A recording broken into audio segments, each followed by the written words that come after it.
Another one for Tommy Boy. Another one for the world. Another one for the listeners. And welcome back to the Third Leg Podcast. This episode we have NFL Week 5 recap plus Week 6 preview. As always, I got Dr. Dunny and Dan with me. How you doing? How you been, fellas? Doing well. Doing all right. Excited to do another week. Anything right off the bat stand out to you guys last week? Well, I mean, Thursday night game, the Rams choked it away in overtime. Like, good God, what are you doing handing the ball off on 4th and 1? You have Matt Stafford and Puka Nacua and Devontae Adams. Throw the damn ball. Yeah, and they were getting those gimme routes, I guess you'd call it, for Stafford all game long. The dink and dumps, every 2-3 man setup, their combos, like they were getting off clean. And for some reason, they just trusted their line in like the biggest key moment where they weren't trusting their line on key downs the entire game. So just like a switch in the most pivotal spot, and you leave so many key players that have so much of your salary without the ball in their hand. So that obviously it's Monday morning quarterbacking or whatever, but it's still really easy to call out that your playmakers didn't have a chance to make a play in the biggest spot. Yeah, I don't know why they did that. I mean, he came out after and he's like, "Oh, it was don't play by me." Like, yeah, no shit, man. Like, what the fuck were you doing? That was crazy. At least he owned it, Like, he's not saying, oh, we got to execute better. No, I call it a dumbass play call. Thank you. And all of my coordinators allowed it to go through.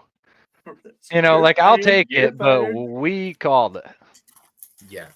You know what's crazy? I think looking at the game itself, like Mac Jones, the receivers he had, Mahomes won a Super Bowl with those guys. Literally the same exact wide receiver room. It's fucking crazy. Yep. They didn't have Andy Reid. Does Mac Jones, for any shot in hell, compete with Purdy when he comes back? If they get another couple wins, or if they're just trending upward? I would say yes. I mean, he looked good against the Rams. I mean, he dumps it down to CMC quite a bit, but still, he was quick, on time, and accurate. That's all you can ask for. Brock Purdy, before he got hurt, was making some decisions that were kind of questionable, truthfully. That's going to be a tough one, obviously, but if he does play the rest of this year, or if you even think about that, then you're going to get like an extension, like you're investing in him, and they already gave money to Brock.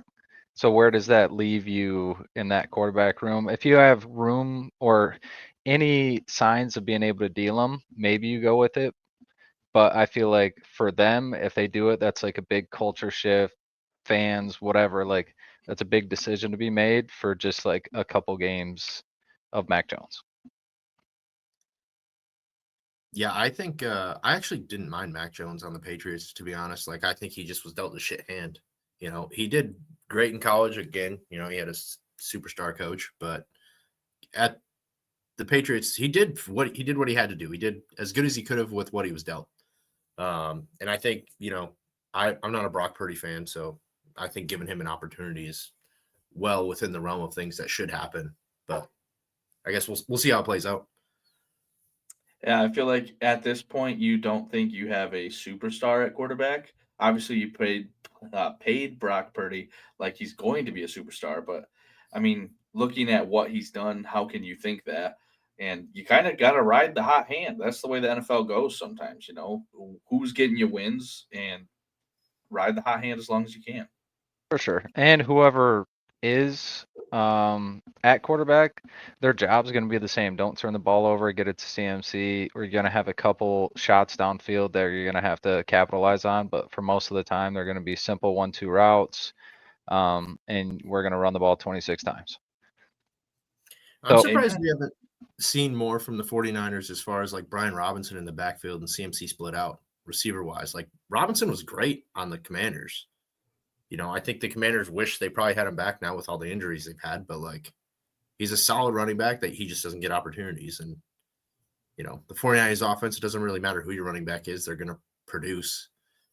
we've seen that year in and year out. So why not throw? You don't really have the weapons on the outside right now with Ayuk out, Pearsall was out, Kittle's hurt. You throw CMC on the outside and put Robinson in the backfield, it might be a little better off. I don't know. And he's already averaging like 6.5, 7 catches a game anyways. So why not Yeah. Ridiculous. out to the slot and just use them more, you know? I don't know. I don't know why they don't do that, especially they're both good runners. So being able to put them in the scheme where it's not like someone where he comes in, you know, they're going to run the ball or pass the ball. He also can catch the ball. He was a 3-down back for like plenty of the season with the injuries they had the year before in Washington. So I don't know. I feel like you'll see it more because they're going to use what they have. Usually you would see they're one of the teams that will have like 7 or 8 different players get a reception. They use Right. their offense effectively, and they will use anybody they have. So it's just weird that they haven't utilized Robinson early enough. You know, especially for us casuals who don't watch the 49ers every game, like 49ers fans, like I'm sure it's even more apparent to them if they seen him the year before in Washington. That and like if you're gonna make a playoff push, you got to keep some tread on CMC's tires, you know, because if you make the playoffs, great, but if you don't have Christian McCaffrey, you're really handicapping your team. How do we go from that many men walkout to him getting like 2 rushes a game? Right, that's the Yeah. the most badass walkout That ever. shit was dope. Other than that, Lions Lions. did it pretty damn well against the Bengals. I know the score was only 13 points, but still, like if you watch the game, we manhandled them. For sure. There was some opportunities we missed, obviously, and you're kind of not the happiest fan watching for most of the game. You feel like we could have done more and should have done more and made them look like maybe some other teams made Browning look. But at the end of the day, we still won by damn near 2 touchdowns, 4 in a row. You know, you lose in your first game and get 4 after that. That's just momentum building. And Dan talks about in the locker room, like step by step, like that's just 4. We've all heard the speeches, so good momentum. But as always, like you see so much room to improve for us to be like the elite. Yeah. I mean, I think we had a great first quarter of the season, you know, wrapped it up nicely with this game. For this game, I don't know if you guys saw the stat, but Jamar Chase was the first person in at least 14 years with 100 receiving yards and 3 tackles. Damn. Like, that's insane. 3 tackles. That's crazy. And coming off that, okay, Jamar Chase has 5 tackles this season. There's 4 other big name players that don't have 5 tackles this season. On defense. One of them being Micah Parson. Yikes. What Jamar- the fuck? Jamar has more tackles than Micah Parson. That is oh my crazy. god. Bengals fans, cover your ears. Yeah. I saw a TikTok that the owner was like, "I told you we pay our defensive players," and it's talking about Jamar Chase because he's getting all these tackles. My good That's God. crazy. I guess you got to keep it light. Yeah. Yep. You know, and speaking of Bengals, you know, we had talked about, hey, let's trade for Jameis Winston. And then they go out and you know who they get. You know who they draft here. I got an image for you guys here. You Bengals fans who don't know who Joe Flacco is. I'm sure you guys have no clue. But you're going to see here, he's basically a worse version of the quarterback you already have. Here we go. That's crazy. Look at these stats, bro. How are you like, hey, let me bring in a new quarterback. He's gonna be the bee's knees, man. Like we're dog shit. We're down bad. And then you bring in this 40-year-old man who's thrown less interceptions, so that's great. They're 61 and 62. Like 2 of the bottom feeders, and then Right. Flacco's tied 36th for touchdowns, and he's actually got some starts. QBR Like, 27.6. You're killing the Oh, game God. here, Bengals. Like I don't know what you guys are doing. I'm sure the I've fan seen base some does. Bengals fans talking about like why didn't we go after Jameis? Like if we actually care about this year, why didn't we go after Jameis? At least go after him first. And if shit doesn't work out, all right, then we have to get Flacco, whatever. But there was just nothing to go. I don't know, dude. This You're shit's better off crazy. trading for fucking Shador. Honestly, like fucking, you don't even know what you got. Let it rip. You Trade can't for- protect a quarterback, and you think it's a good idea to go get the 40-year-old dude. You're putting the old man in the retirement home with fucking Ray Lewis on the other side. You're better off calling Brady and asking him how much money he wants. And he hadn't played football in 2 years. Yeah, it's nuts. Flacco said, "Fuck it, give me the money." He was I seen taking they get to um, play Green Bay again in like a week or whatever, and he already beat them, so he's got a Yeah. chance to beat Green Bay on 2 different teams. We're rooting for you, buddy. Amen, brother. Speaking, moving off the Bengals here, the Bengals have a better record than the Ravens. Almost everyone has a better record than the Ravens. You're right, almost everyone, but the Bengals specifically, knowing how bad they are, have a better record than the Ravens, and that's crazy. The Ravens are still the odds-on favorite to win the NFC or AFC North. That's what's scary. No shit. Yeah. Crazy. No way. Wow.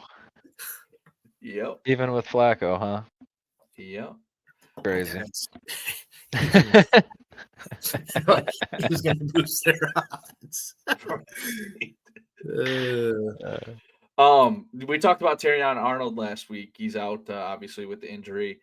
But and people are saying kind of like, thank God. I saw someone post a meme of the Spider-Mans and they put Jeff Okudah and Terrion Arnold. And I'm like, he played 3 quarters. Jamar Chase had 3 targets and 2 catches against Terrion Arnold. Yeah, he got 2 penalties, but he held Chase in check. And then he gets hurt and Chase goes off. Is it correlation and causation? Who knows? But at least when he was out there, Chase didn't do anything. So, I mean, what do you guys think? Is he really that bad, or is he just a really physical corner and gets caught at bad times? Yeah, I think we touched on it a little bit before. Like, I think he's a solid player. He's always on the top guy. Like, what do you expect? It's just you always hear his name at the worst time. Like, I think I about punched my TV when we had a safety or something, and then it was like, Yeah. oh, Terrion Arnold. Every time. God damn it. Every time, bro. Every time we do something good. We stop him on 4th down, something. You're just like, he's comes in at the worst time. Worst time. But most of the game, you don't hear his name. He's doing his job. Yeah, I think it is like if you think Terrion's bad, the guy behind him is that much worse. I think that's kind of the case we got. He had 2 penalties. He was holding him in check and holding him in real life. But he didn't get 100 yards. It wasn't Terrion, Right. So you can have any of your complaints about Terrion, but the coaching staff knows how much, leaps and bounds beyond the other cornerbacks we have. He's the only one that will ever isolate or island as a strategy, not a one-off in the game moment. So as a fan base, you just get annoyed hearing the name, especially at key points. So it just sticks with you. And then once you kind of get that reputation, any time after it just like snowball effects. You're picking up more and more people talking shit about you every game, even when we're doing well. So that's just the way it goes. That's why they're not supposed to listen to the media or check their phones too often, because there's a bunch of dumbasses like us. Yeah. I just think the Jeff Okudah thing was a big that's terrible. Jeff That's Okudah was horrible for the Lions. a slap in the face. Somebody compared him to Disrespect. Okudah? Yeah. Yeah. Disrespect. He's not a bust. Jeff Okudah was a bust. Yeah, he's also not getting toasted every game like Okudah was. You're like, Right. How is this guy wide open? And Okudah's just he's staring at the quarterback still. He fucking didn't even know somebody ran by him. And Terrion's willing to tackle, and Jeff Okudah might have tackled a pillow. Yeah. Weird. Chargers, got to get to it. They were up 10-0, gave up 27 straight points. Back to back. Start off 3-0, 3-2 right now.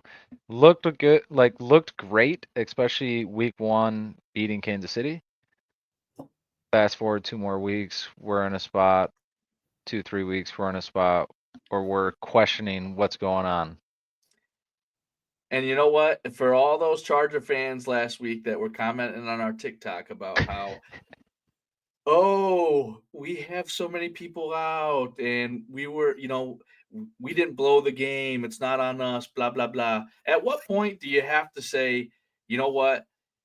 We love Justin Herbert and he is a talented quarterback. I've been saying this for 2 years. At some point, it's got to come to shove. You got to do something or you got to move on because if you like maybe making the playoffs or being a fringe playoff team, but never getting over that hump, I guess sign Justin Herbert to a lifetime contract because he wins games that he shouldn't and he loses games that he shouldn't. So, you're going to be around 8-8 every year. How much of that can you really put on him though? He's got bums running back. No. People are saying he's supposed to be a top 5 quarterback in the league. If you're a top 5 quarterback in the league, you are the reason they win games. Yeah. And okay, Keenan Allen is playing out of his mind this year. Quinton Johnson. Yeah. He can catch the ball again. Their defense is decent. Not as good as it has been in the past, but it's decent. They got a Marion Hampton to run the ball for them. At some point, push got to come to shove. Herbert's not a top 10 quarterback. That's my hot take. Boom. I mean, you put up 10 points in the first quarter and a half, and then you don't get paid it again. Can't put that on your defense. Obviously they put up 27. They got their ass waxed, but you also only put up 10 and you went on the field. So full game. Chargers should be able to score more. Have you guys seen the speculation that the Chargers will be trading for Kamara? I haven't, but I hope so because Kamara's on my fantasy team. That's one way. That's one way. No, That'd be a great addition, dude. Yeah, I've just seen some speculation that since Kendre Miller's been getting more snaps and Kamara's, they're kind of preparing him to take over. And Kamara's still talented. It's not someone you want to lose, but if the Saints ain't going anywhere this year, get them draft picks, stock up. They got to find a quarterback for the future because Rattler ain't it. Yeah, they've been trying for a minute, haven't they? Yeah. Still having sickness from Drew Brees. Right. Yeah, Nyheim Hines they just signed yesterday, I believe, and then Hassan Haskins is going to be running back 1, which, old Michigan boy can do anything. I think he scored 4 touchdowns in a game last year or something like that. It was crazy. He's been sticking around Harbaugh since he left. Yeah. Darn it. I'm on the practice squad for an NFL team. Darn it. On a team that has the craziest injury bug every year. I'm going to be starting 8 games. Or I'm going to be on the active roster 8 games because we get injured so much. So he's in the best spot possible. Yeah, it's crazy. I was a little disappointed in how they were using Najee until he got hurt. So it is what it is. But I was just surprised you brought him over. He was a 1,000-yard rusher, and you're letting a rookie start. Hampton's good. I'm not knocking him, but you have a 1,000-yard rusher who was playing behind one of the worst offensive lines, and he was getting yards. Dude was getting hit in the backfield before he even got the fucking ball half the time. And now you put him behind a better offensive line, and you're not going to play him. It seemed crazy to me, but no point in having the discussion now since he's hurt. True. Put my faith in Harbaugh. He knows what he's doing. It must be something. Moving on from one choke team, 2 other choke teams this week. Browns choked against the Vikings in London, 21-17, and then another 21-17 choke job, the Eagles and the Broncos. Broncos came back and won that one. Which one do you guys want to talk about first? We got to talk about Broncos-Eagles because I picked the Broncos, and you guys were like, oh, really?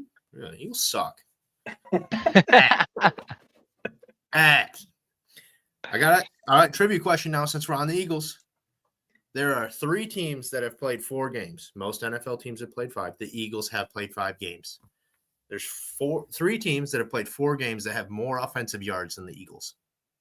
Which 3 teams do you think these are? You gotta be shitting, man. The Bears. The Bears is correct. 2 more. Nice. Dunny, you cheating? No, I swear to God, Chargers are up on my screen right now. I gotta remember who had a bye last week. The Lions? Nope. Who had a bye last week? Not the Dolphins, because Tyreek got his knee blown out, right? No. Is it the Dolphins? Nope. Yikes. The fact that you think we're gonna get this is just bull. I just knew the Bears had a bye. God damn it. Who else was week 4 bye? It's the first one. Steelers? Nope. Damn. I don't know. Tell us, Steelers have Dan. played 4 games, but their offense is also dog shit. They're the one team that. All right, has- so they're the only, yeah. So 3 teams that have played less games and more offensive yards than the Eagles: the Falcons, the Packers, and the Bears. 2 of those teams are absolutely ass, Yeah. but yet the Eagles are 4-1.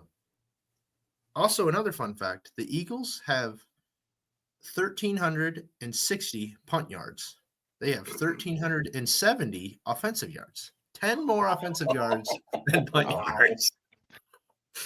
Defense wins 4-1. championships. Defense wins championships. You love to see it, Dan. Don't lie. Dude, Their offense is that bad. Crazy I just- anomaly, and there's still 4 wins. I don't know how they're so bad on offense. Like, you have elite talent at wide receiver. You have arguably the best running back in the NFL. It's the best What? running back. Saquon. No, I'm saying he is. He is. Oh, yeah, yeah. No argue. How are you not putting up yards? How are you not putting up points?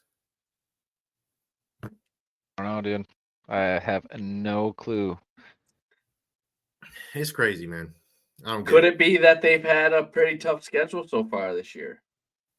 For sure, but they still haven't looked good enough for us not to question this through enough quarters throughout this year. You know, whether you're playing good teams or not, you're going to play good teams for more than half the season. Still got to show out. Most teams have played decent teams, you know, at least half of their games. So I don't know. We played enough ball to see what their offense is or isn't at this point in the year, and there's a lot more isn't. Yeah, I mean, you're right. just think we're throughout the rest of the season, if they don't figure it out, you know, I'm thinking the Eagles aren't a playoff team, to be completely honest. If you keep this Not up, make the playoffs. You're you're talking. not making the playoffs, bro. But Oh, You're not making the playoffs. You keep this shit they're up, already they 4-1, bro. Dan. Dude, And I they hear gotta play the- the Giants 2 more times. Dude, I hear the Eagles flying into our TikTok feed right now. I'm just saying, Oh like, my god. you got tough matchups left. Like, you got to play, you know, you're playing the Giants twice.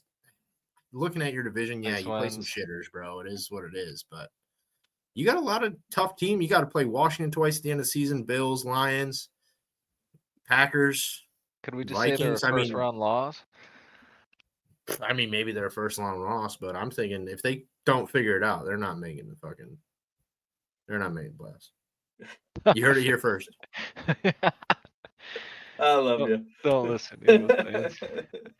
Drake May was slinging it. The Bills somehow lose another one. I could not believe that. I stayed up to watch this game, and they just could not hold on to the football. Fumble, give them the ball inside the 20. Fumble, give them the ball inside the 50. Like, good God, the Patriots just kept getting lucky and lucky and lucky. Josh Allen wouldn't run the ball. James Cook couldn't run the ball. I had James Cook to score a touchdown. That was the only leg that didn't hit on my parlay. and Everyone got cooked by Cook. They didn't give him the ball when they were at the goal line. Like, what are you doing? Come That shit on. pisses me off. Yeah, they had 3 turnovers and 10 penalties. They outgained the Pats, but still wasn't even close to being able to make up for the turnovers and 10 penalties. They ruined the winter ice uniforms. Like you can't wear those ever again. You played like ass. Yeah. And you look too good. Wasn't gritty enough for the Bills. They'll bring them out when it's a fucking blizzard outside. No one can see anyone. I don't have to hear the quarterbacks bitching like they were about us, our color coding, our end zone. I'm like, chill the fuck out. Open your eyes. Right. Yeah, I mean, honestly, since the Bills played the Ravens, they don't look super great. Like, okay, I guess they beat the Jets pretty handily, but close game, close-ish game with the Dolphins, 10 points, close-ish game with the Saints.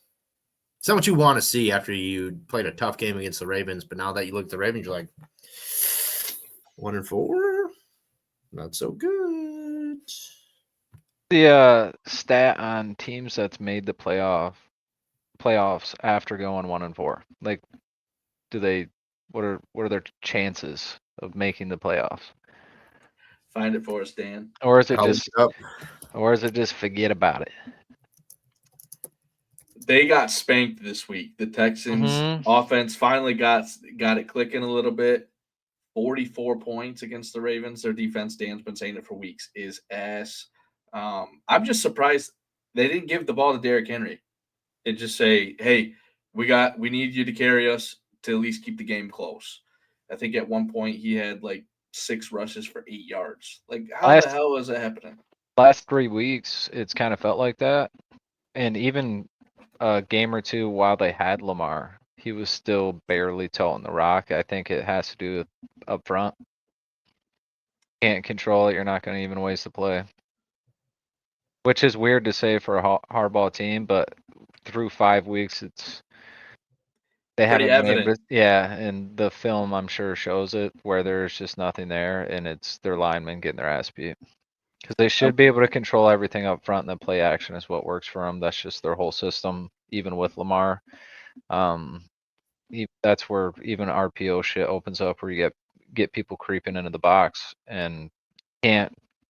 There's like a third of your play calls just off the table if you can't run the ball. So if that whole offense gets really ugly, every 3 plays, every time they're on the field, that fresh set of downs is like a Rubik's cube for the offensive coordinator, because he barely has any plays, especially now without a quarterback, a great quarterback. It's like Right. being able to hand it off is even harder because the keys are so Derrick Henry heavy. They know it's going to be hard to put up points. Yeah, I don't see it getting any better for them. That division's really not very good this year, but it always plays tough. Good luck against the Browns, Bengals, and Steelers. Steelers especially. They are the odds-on favorite right now to win the AFC North. The Ravens are, which is just mind-boggling to me. We talked about it earlier, but good God, so noteworthy. I had to say it twice this episode. Yeah, they're so I found it. Only 4% of teams that started 1-4 made the playoff in the Super Bowl era. The last 4 teams have done it since 1970. The last 2 was 2018 Colts, 2020 Washington. They both went 7-9. Damn. I don't know that 7-9 is going to be good enough right now. No, I doubt it. 9 wins nowadays is really tough. So just I don't see 7 cutting it. Well, we'll see. We'll see. I don't know. 4%, yeah, that's bleak. Yeah, that's not looking great. The odds for them, I don't know how accurate this is, but the playoff status 2025, this random ass website I found running some stats over here. Chances of them making round 1 is 14% right now, based on the current layout of that division. Gotcha. It does help. The Browns are also 1-4 for them, but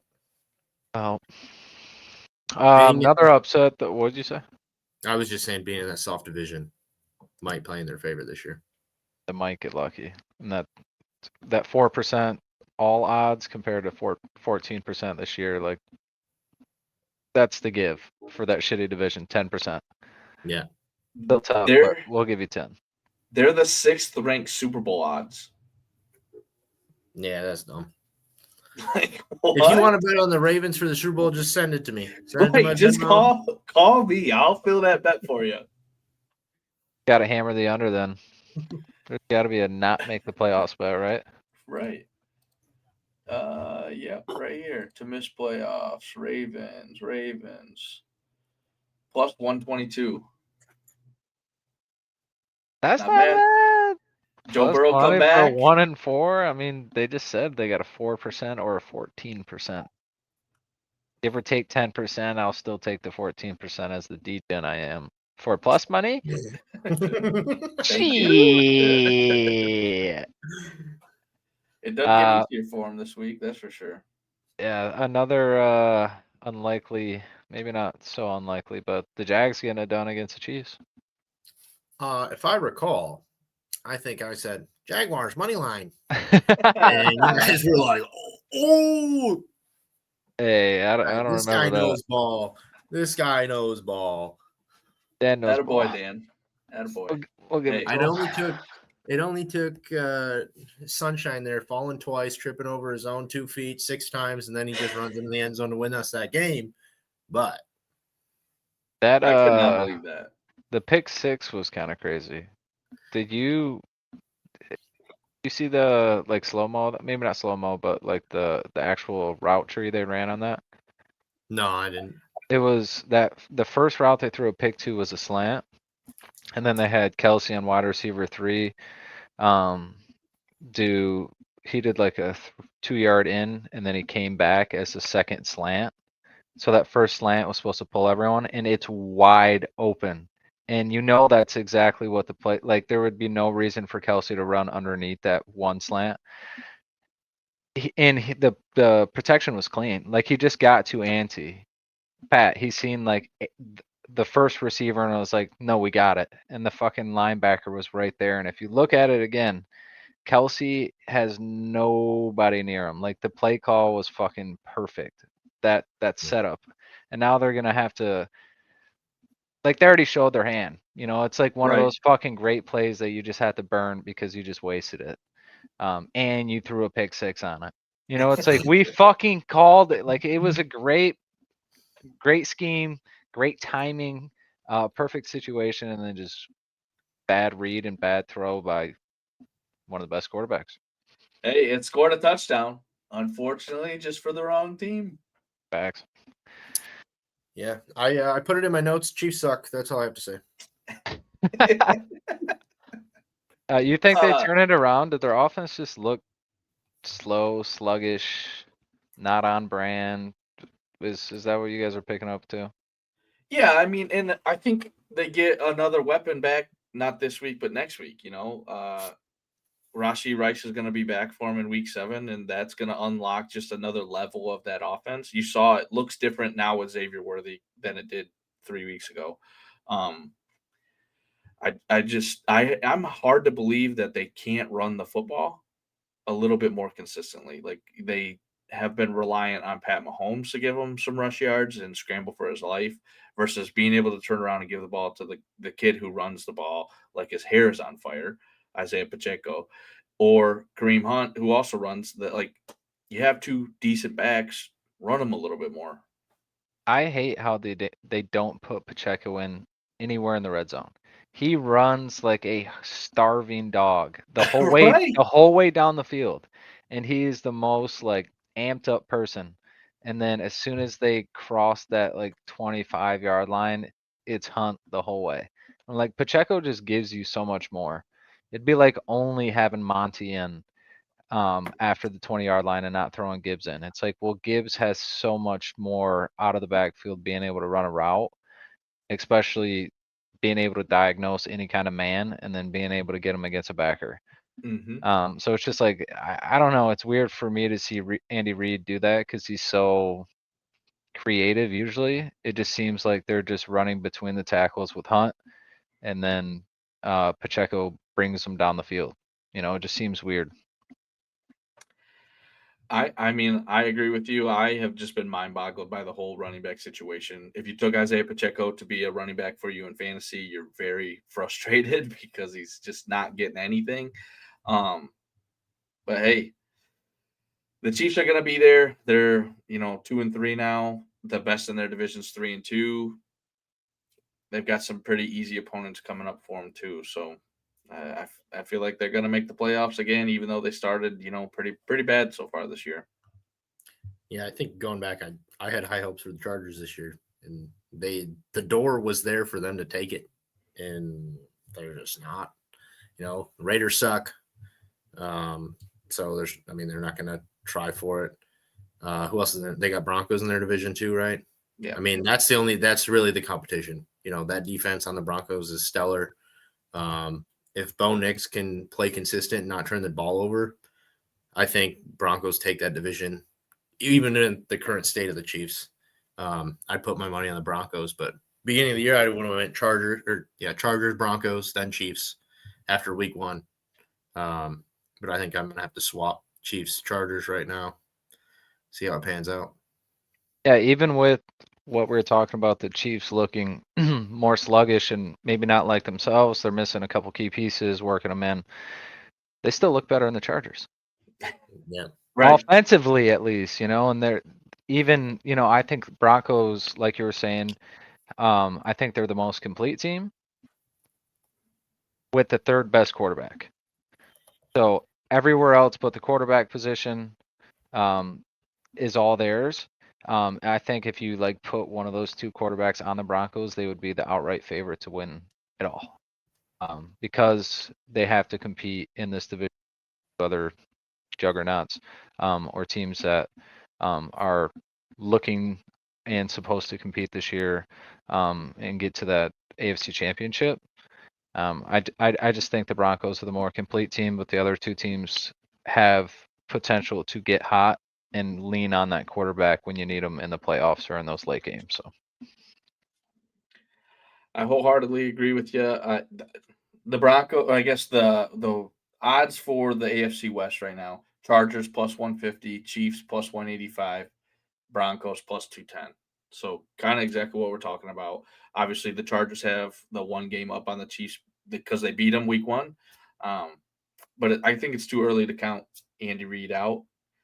There's 3 really good head coaches in that division, and I could see any of them taking it. sure, I wouldn't want to be in that division. It's a juggernaut. It's kind of like the maybe not the exact same situation, but last year, the NFC North. Just one of these 3 teams are going, or most of these teams in our division have been whipping ass all year. Other in Chicago, per usual, and they've played that competition and up to that level that they're just one of the teams you don't want to see in the playoffs. Agreed. I got one more. Let's talk about the Bucks. Just because what Baker's been doing, we've been high on the Bucks, we've been high on Baker through the first 5 weeks. They are balling out. They are, and I think he said it best today in his interview. Early in his career, it was Baker's too cocky, he's too arrogant. Now it's Baker Mayfield has that moxie about him or that dog in him. Same shit. It's just him playing football. Let the dude ball. He looks so good, and especially in clutch situations. Um, you know, the Bucks are going to be a tough playoff team as long as he's the quarterback there. Yeah, I mean, I think I like what he's doing on the Bucks. I think he's given an opportunity. He's ran with it. That he he didn't get anywhere else. Everybody discounted him. Now he's playing with that chip on his shoulders, just slinging the shit out of the ball. I love to see it. Got their, what do they got, the projected rookie of the year? Yeah, Meko Buka, offensive rookie of the year, is the odds-on favorite right now. Yeah, so shout out to the Bucks, higher ups organization getting Baker those key pieces to be able to roll right now. You're not expecting Baker to get better in 5 years. He's got this 1, 2, 3 year gap in Tampa that we're going for it. So seeing them get pieces that help Baker right away is going to help, obviously, the entire team, because they had a good defense, they had a good line, and they already had a decent receiving core, but it was just with Godwin getting hurt, that kind of fucked them. So that's their future Godwin, their 10 target guy, and then you have Evans, that is their 1,000 yard receiver every year. So shout out to them. One stat for Baker this week: he went 29 for 33, 88% completion rate, damn near flawless. He's now the only quarterback in NFL regular season history to pass for 375 with fewer than 5 incompletions. Damn near 400, less than 5 balls hit the ground. Usually you're going to see 40 plus passes if you're going for if you're at 375 plus. He did it in 33, 29 to 33. Fucking nuts. Yeah, So that's just crazy. efficient.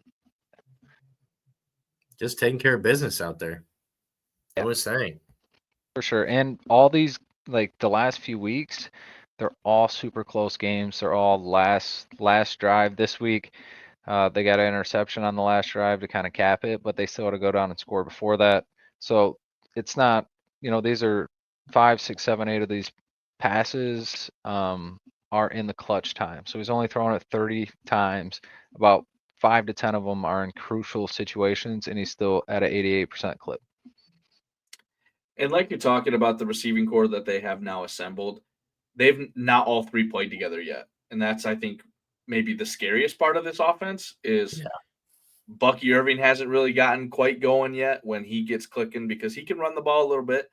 But then when Mike is back from injury, Godwin finally is playing now again, and the young kid is a stud. He looks like it. Look out for the Bucks. That offense is real. Talking about records, though, you brought up you said record, and it sparked something in my head there. Going back to the Lions, Jared Goff tied the NFL record this past week with 6 straight road games of 70% completion percentage. Has a chance to beat it this week against Kansas City. Pretty Kansas solid. City's defense is not great. Their DBs are not great. I feel like he will be able, even if he didn't get it, it's going to be a percent or two off most of the time because we have efficient play calling and we have a lot where run pass or we set up the pass. So a lot of his looks, as long as there's not pressure, the tree route is set up and given enough time to develop. We see it all the time. Sometimes it's like, where the hell are the defenders? It looks like it's too free. So you see, as a Lions fan, we kind of take it for granted, but you see it a lot. He's not having it fitted in like these crazy tight windows, and he's not throwing 45 plus times a game. We're just super efficient with the play calling and the execution. So I would be more surprised if he didn't consistently hover around the 70% for most of the year, especially while we're doing well. Yeah, and I mean, it helps that we have receivers that don't drop the ball. So, and truthfully, you think about it, like compared to other quarterbacks who maybe scramble a little bit more and then throw the ball away, Goff does a good job of, if he doesn't like what he sees and he's feeling a little bit of pressure, okay, if there's a hole there, yeah, he'll go. But a lot of times he just says, okay, I'm going to tuck the ball, I'm going to take the sack, and we'll live to fight another down. I'm not turning the ball over. I think he does a good job at that. Yeah, he doesn't have the speed to get the fuck out of the pocket. So he's got one option to go down, the old Tom Brady method. Yeah. Take a knee, blame it on your fucking lineman. Live to fight another day. Don't do the Andrew Luck style. Doesn't last long. For sure. One last game. We haven't touched on it. Probably the worst game of the week. Nobody probably watched it. Titans Cardinals, bro.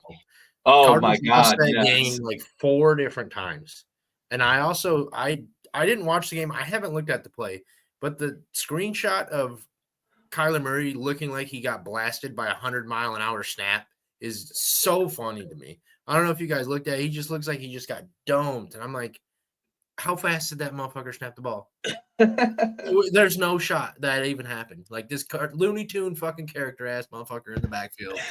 Like, what are we doing, man? Questionable with a concussion this week. What's that? Questionable with the concussion this week. Yeah, dude, that's crazy, bro. No, it's just because the new Call of Duty beta is out. Right. That's what it is. That's what it is. I was trying to find a stat when the last time a defense got an interception, but the offense scored a touchdown on the same play. I couldn't find one. So this might be the first time it's ever happened. Yep. I saw someone say there was 3 crazy plays so far in the NFL this week. The Cardinals dropped the ball before the end zone. the center snapped the ball into Kyler Murray's head and gave him a concussion, and the Titans picked the ball off, or the Cardinals picked the ball off, and the Titans scored a touchdown. So That was the yikes. dumbest shit I've ever seen. That was some Looney Tune ass shit right there. That there was like 2 kicks, the ball goes 20 yards. They're like, "Oh, touchdown." I'm like, something about that just doesn't feel touchdown. Take it back to where the fumble was or something. Like, Yeah, that was I don't know the rule. crazy. Obviously, it's a touchdown, but that shit just didn't seem legit. But if I had Tyler Lockett anytime touchdown, cash that shit. All right. Right. Yeah. Did you see where the Cardinals head coach got fined because he punched fucking DeMarco or whatever his name is after he fumbled that ball? Did you see that on the sideline? He comes up to him and I'm pretty sure he punched him square in the chest. Like head coach just walks up, gives him a whole 1-2 right in the fucking gut. And then he got fined by the NFL for it. He's like, "Oh, we apologized. I said sorry." Said sorry after he caught his It's breath. crazy. Oh, crazy. I fucking told you not to fumble. Damn, bro. How many times does it have to happen though for the college, NFL, anyone to just sprint through the freaking line and then drop the ball? I can't believe it, bro. That should just end your career. Like, You're cut. everyone gets a second chance except that. That's This should be in everyone's crazy. contract. You drop the ball before the goal line, you don't get paid for that game. Sorry, you're out. I bet you everyone carries it through the goal line. I don't know. They're looking up at the Jumbotron.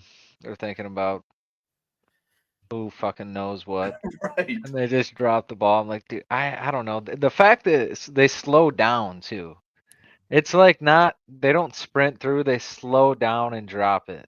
I'm like, I just cannot believe it. Cause I know everyone that's dropped it has seen someone else drop it.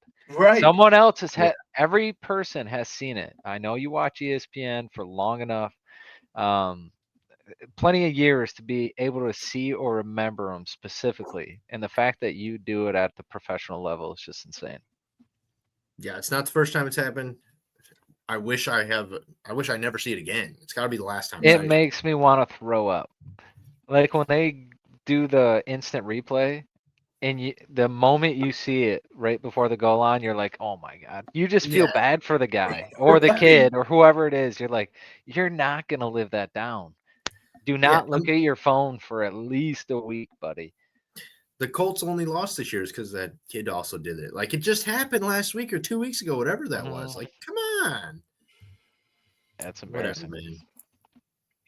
Worse. Get into some picks. Yeah, my pick. Little recap on my picks last week. I went 3-1. Boom, 4 plays might be it. And the Thursday night football parlay hit that I gave out as well, plus 100. So free money we started the week with. Yeah. I also went 3-1 last week. I fucking killed it. We're now 6 and 17 on the season. Yeah, buddy. Keep stacking, baby. Stack those wins. Anyways, I got a couple picks this week. Yeah. I think you guys are gonna like every single one of them. We're going Giants plus 7.5. I think they got it in them. We're going Lions money line. Fuck the Chiefs. We're also going Panthers money line. And then because my man Joe Flacco is playing the Packers this week, we're going Bengals plus 14.5.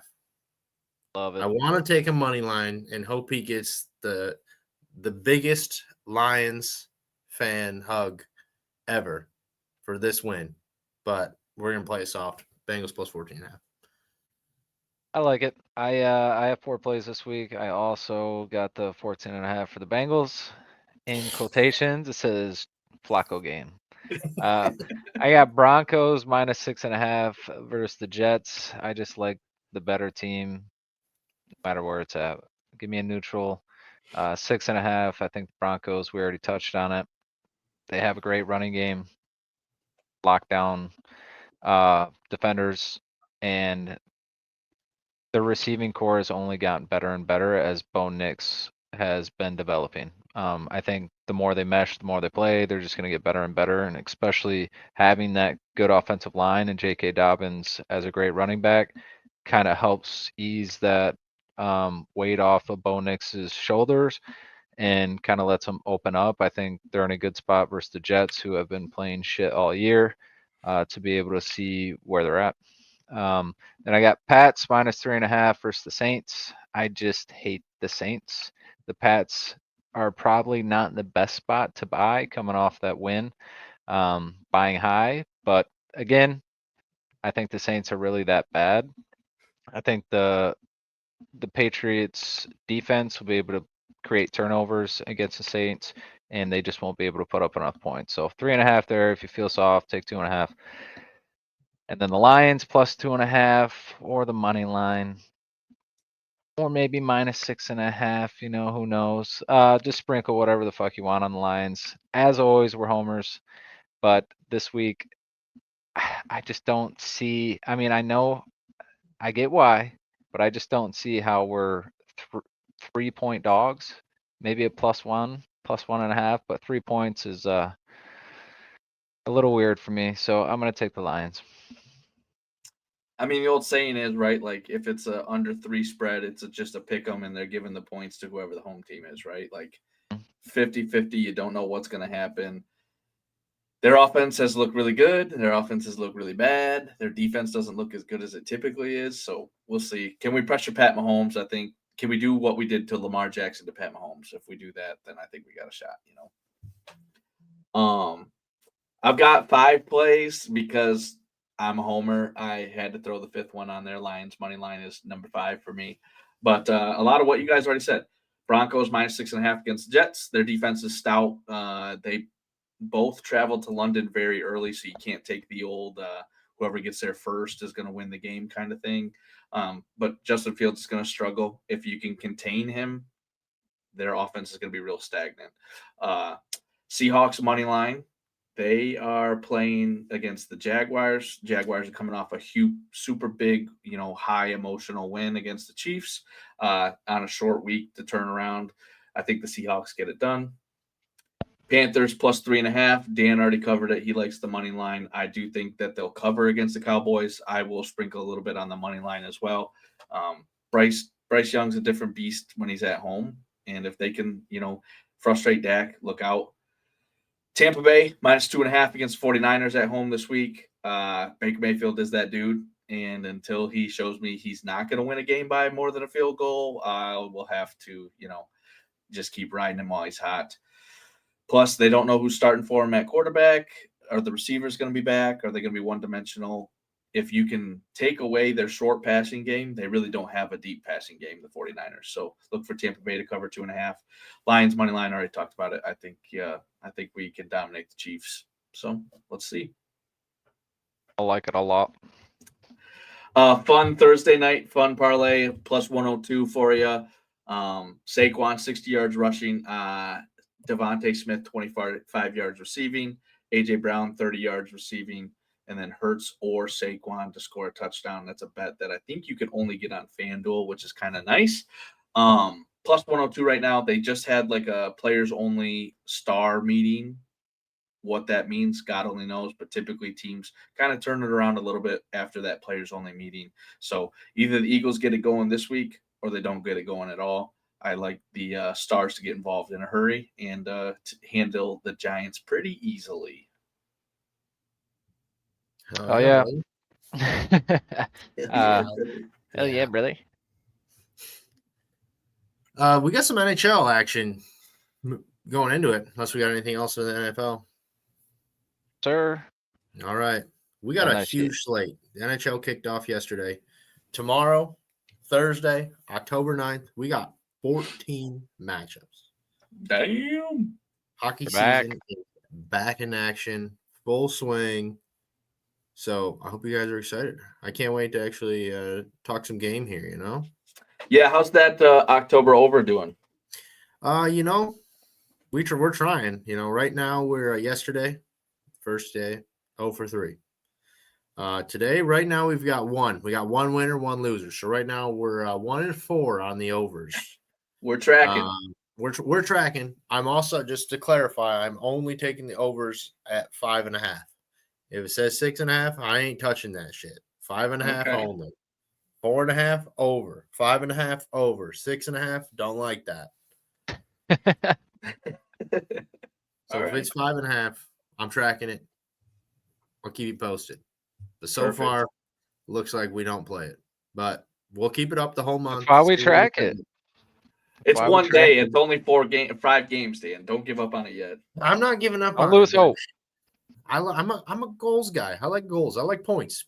Points, more fun. Amen. So we'll see. For you Detroit fans, Wings play the Canadians. I like the Canadians in this matchup. Game 1. I'm a big Canadians homer. Canadians got some sick young players. But I'm interested to see what Gibson does in the net. I hope he's starting tomorrow. He should be. He should be your number one guy. Canadians got Montebleu in the net, I think. Montebleu, whatever the fuck his name is. I'm not French. He's pretty solid too. So it should be a good matchup. See where they're at game 1. I assume there'll be some dust, but I'm gonna lean Canadians on that one. Some other matchups I like just for this first day, Hurricanes, Devils. We're looking at they're really matching up in division. So Hurricanes, Devils, you got Jets, Stars. Those two should be good games. And then you got Wild versus the Blues. I like that game too. Just some good high quality hockey start us off the season, right? Well, just so we can get it on the pod, who do you think is going to win the cup this year? I'm a Hurricanes homer here, buddy. It's Hurricane season. It's Hurricanes time. They keep striking out. The biggest issue that the Hurricanes have had is getting past the Panthers. Panthers are banged up. The Hurricanes just signed Nikolai Ehlers in the offseason. We just made a big acquisition at defense, trading for Kendre Miller from the Rangers. He was a top 10 defenseman last year. Now he's on our team, paired with our honestly top defensive defenseman in the league. We have Jacob Slavin. There's no better, just purely defensive player in the NHL other than him. A lot of the defensemen nowadays are offensive minded. That's just not his game. He's just going to lock down your top player whenever he can. So getting that top matchup with him. In the past, we've had Brett Burns. He was good, but age was getting to him. Got a younger guy next to him now. It's really just going to depend on our net. For our net's ass, I expect us to chase a goaltender mid-season. Maybe we can poach someone that's on a bad team, bring him to us. But I'd go Hurricanes. After that, I'd lean Oilers. If I was going down the line. Yeah, I'm an Oilers homer too. Hurricanes, All right. Oilers. That's All right, that's you my heard it bet. here first. We had to get it on. We had to get on camera. Had to make sure Hold me before the accountable. season started. Yep, hold you accountable before the season started. Dan, talking about the Canadians, you think they're going to beat the Red Wings? They did play today, and they lost 5-2. Do you think that that helps them knock the rust off a little bit, and that's why they're going to beat the Red Wings, or you just like their team more than the Red Wings? Yeah, I mean, I honestly like their team a little more than the Red Wings, but I also think that also helps a huge amount. Getting that chance to get out there.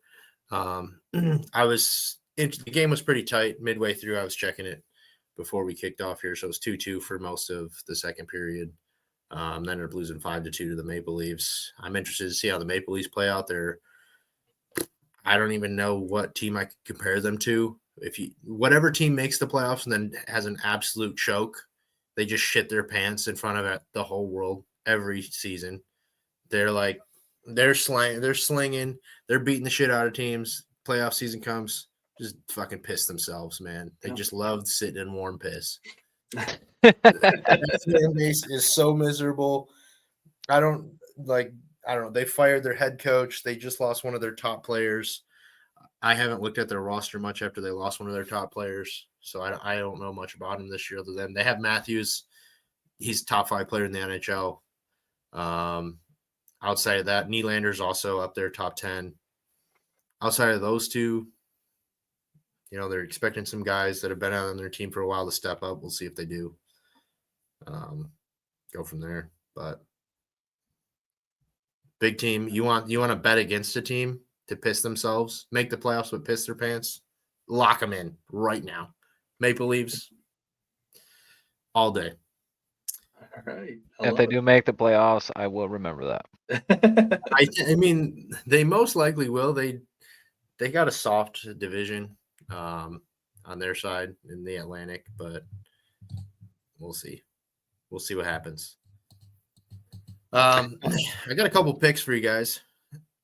Thursday night. Hurricanes versus Devils. We're going over 5.5. Then I'm going to move on to the Islanders money line, and I'm going to take the Wild over the Blues money line. All right.